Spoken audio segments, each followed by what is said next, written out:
Welcome to our crash course on the process of IEPs, or Individualized Education Plans.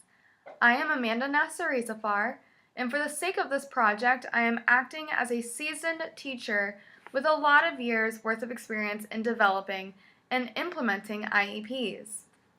First of all, thank you for attending this class.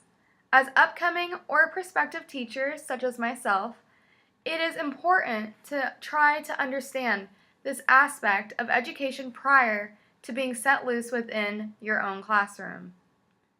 I like to begin with a cartoon. So I've picked this one to introduce the topic and need for differentiation, more specifically IEPs. This cartoon depicts the need to understand and see all children for who they are and to meet them there. Here we have a professor and a bunch of animal students taking a course. The professor reads, "For a fair selection, everybody has to take the same exam. Please climb that tree." Now this might be hard for some of those animals, such as the elephant who cannot climb a tree, but it will be easy for the student that's a monkey who always climbs trees, and it can also be very difficult or impossible, such as the fish, who definitely cannot climb a tree. So Albert Einstein has a quote that's based off of our educational system.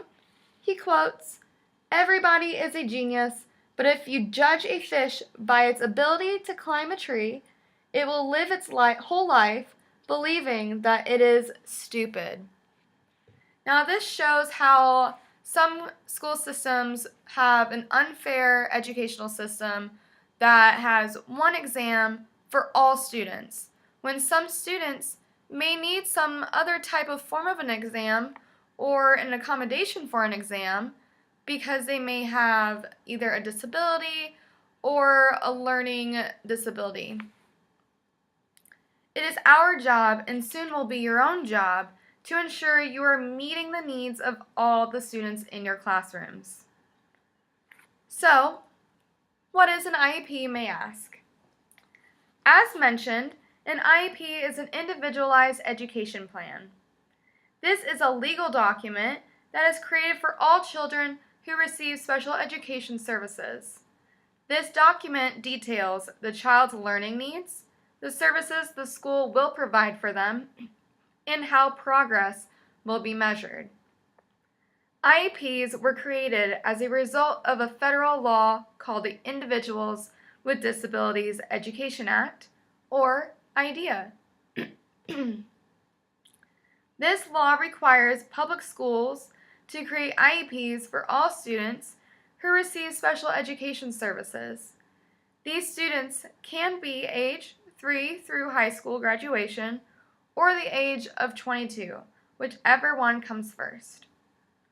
As mentioned, it is a legally binding document, so schools, which includes you as teachers, must provide everything promised in the IEP.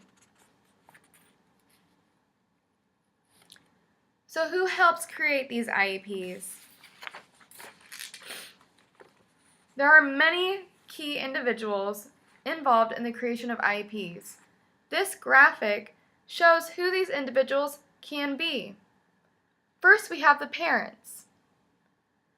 They are key members of the IEP team who know their child very well and can talk about their child's strengths and needs as well as their ideas for enhancing their child's education. We then have our teachers.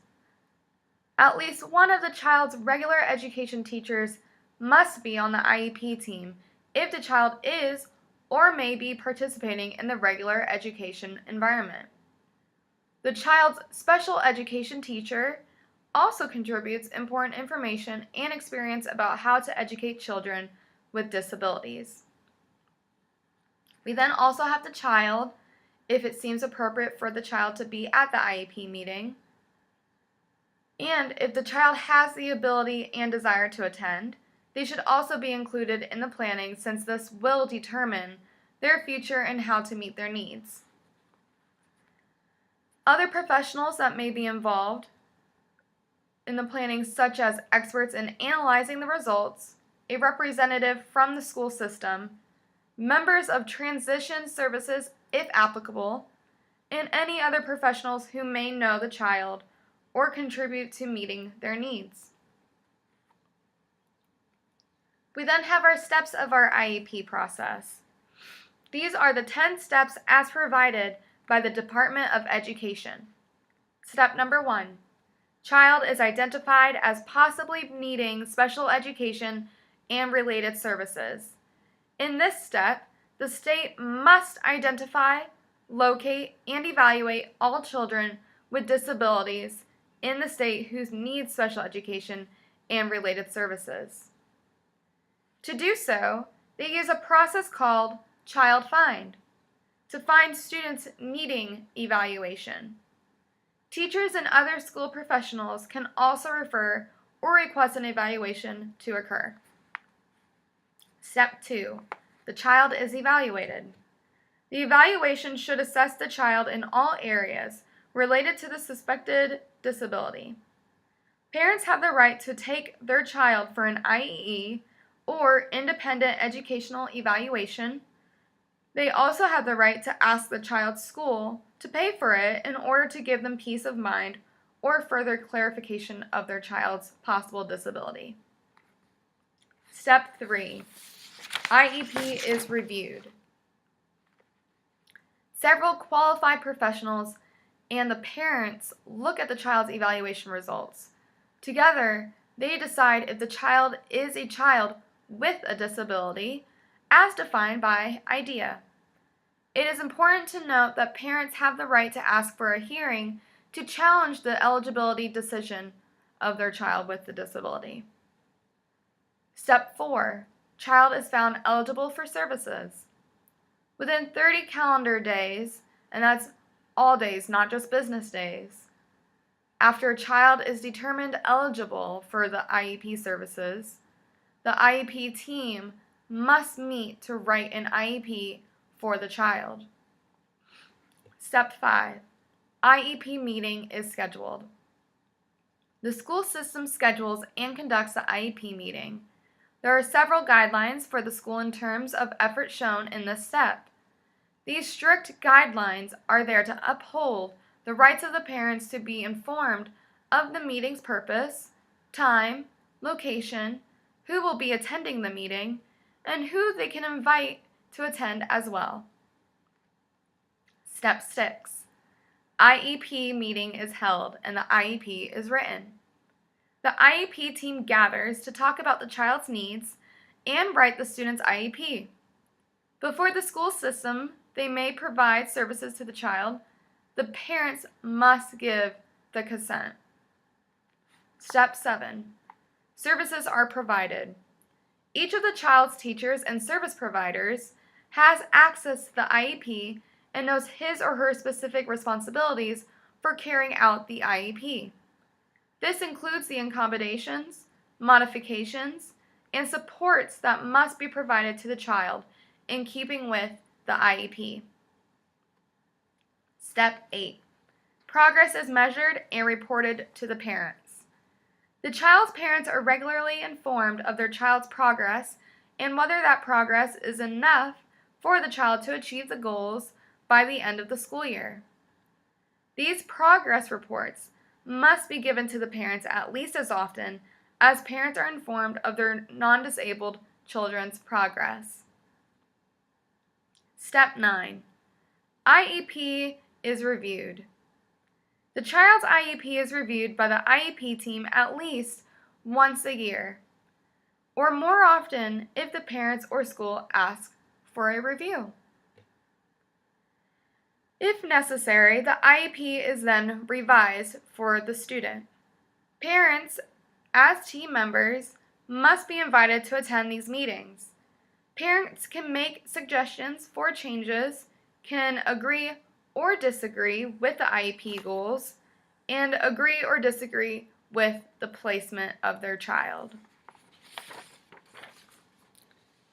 If parents do not agree with the IEP and the placement, they must discuss their concerns with other members of the IEP team and try to work out an agreement.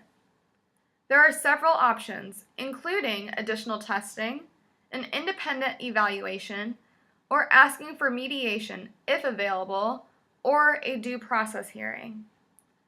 They may also file a complaint with the state education agency. Step 10.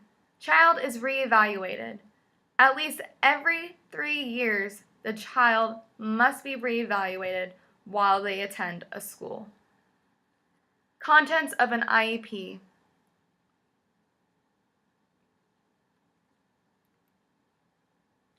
So what are the contents of an IEP? Current performance. The IEP must state how the child is currently doing in school. This information usually comes from the evaluation results, such as tests and assignments, individual tests given to decide eligibility for services or during reevaluation, and observations made by the parents, teachers, related service providers, and other school staff. Annual goals. These are goals that the child can reasonably accomplish in a year. Details of the provided services. The IEP must list the special education and related services to be provided to the child or on behalf of the child. Details of participation with non-disabled children. The IEP must explain the extent, if any, to which the child will not participate with non-disabled children in the regular class and other school activities. Participation in standardized testing. The IEP must state what modifications in the administration of standardized state tests the child will then need. If a test is not appropriate for the child, the IEP must state why the test is not appropriate and how the child will be tested instead. Dates and location of IEP implementation. The IEP must state when services will begin, how often they will be provided, where they will be provided, and how long they will then last. Transition services. Beginning with the child is age 14 or younger if appropriate, the IEP must address the courses he or she needs to take to reach his or her post-school goals. Age majority. Beginning at least 1 year before the child reaches the age of majority or 18 years old, the IEP must include a statement that the student has been told of any rights that will transfer to him or her at the age of majority or 18 years old. Measuring progress. The IEP must state how the child's progress will be measured and how parents will be informed of that progress. How to measure the success. RTI, or Response to Intervention, is a comprehensive multi-step process that closely monitors how the student is responding to different types of services and instruction.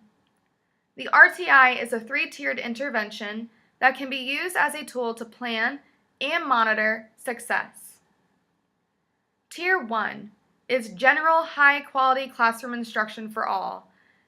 This should be implemented in all of the 3 tiers. Tier 2 is targeted interventions with small groups and additional time for development for those that are struggling a little bit. Tier 3, if Tier 2 does not reach the needs of the student, then Tier 3 is implemented, which is intensive and individualized intervention. Now that we have covered a lot of material in such a short amount of time, but these are the fundamental ideas that are involved in the IEP process, which is why I encourage you to devote more time to understanding these key components prior to entering this career field. I thank you very much for your time for watching this video and attending this class.